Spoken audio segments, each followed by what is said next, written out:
आम्ही कुठं चाललोय? चला दाखवते. तर नमस्कार मंडळी, स्वागत आहे तुमचं माझ्या नवीन मिनी ब्लॉगमध्ये. थोडं पुढं आल्यावर थोडा नाश्ता करून घेतला आणि वाटेला लागलो. रस्ता बघून तुम्हाला ओळखलंच असेल. मग सांगते तुम्हाला, काय तो डोंगर, काय ती झाडे आणि काय तो रस्ता, सगळं कसं ओकेच होतं. आणि सोबत होती आपली बेस्ट फ्रेंड, ती म्हणजे आपली मम्मी. मग कसलं टेन्शन हो.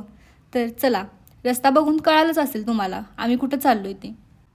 आम्ही चाललेलो कोल्हापूरपासून सुमारे 20 ते 25 किलोमीटर अंतरावर असलेला किल्ला, तो म्हणजे पन्हाळा बघायला. तुम्ही पण बघितलाच असेल ना? तर किती वेळा पन्हाळ्यावर गेलाय हे आम्हाला कमेंटमध्ये नक्की कळवा. पन्हाळा किल्ला हा कोल्हापूर जिल्ह्यातील एक ऐतिहासिक आणि मजबूत डोंगरी किल्ला आहे, जो 12व्या शतकात शिलाहार राजवंशाने बांधला होता. तर छत्रपती शिवाजी महाराजांचा पन्हाळ्याशी जवळचा संबंध होता. तो कसा तर सांगते. 1660मध्ये सिद्धी जोहरच्या वेढ्यातून शिवाजी महाराज सुखरूप निसटून विशाळगडावर गेले. तो हाच किल्ला.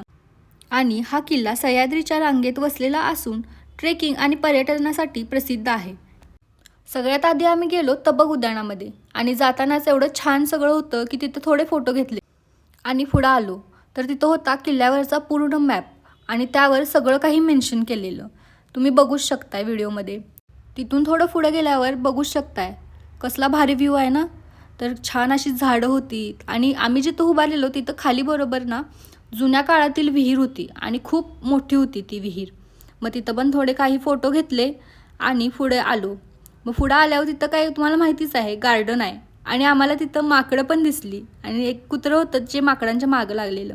गार्डनमध्ये थोडं खेळालो. बाहेर आल्यावर अशी गाडी दिसली. मग काय, गाडी तर चालवायला लागतीच ना राव.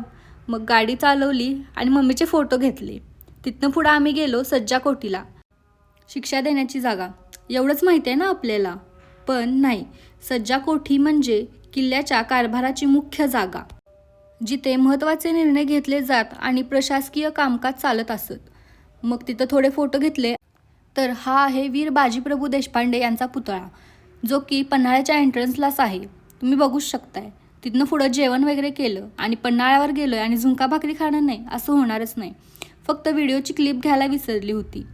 मग तिथून पुढे 3 दरवाजे वगैरे बघितले आणि वर जाऊन बघताच असा काही व्ह्यू होता. झाडं आणि खाली पायथ्याशी वसलेलं गाव. इतकं छान वाटालतं. तिथून पुढे शिवतीर्थ म्हणून एक गार्डन नवीन सुरू केलं त्यांनी. तिथं गेले. तिथं छान अशी प्राणी, फुलं वगैरे छान होती. तुम्हीसुद्धा बघा. मग कसा होता आजचा व्हिडिओ? फिरणंसुद्धा झालं आणि माहितीसुद्धा मिळाली. मग काय, सनसेटचा व्ह्यू एन्जॉय करत घरी आलो. तर भेटूया पुढच्या व्हिडिओमध्ये. धन्यवाद.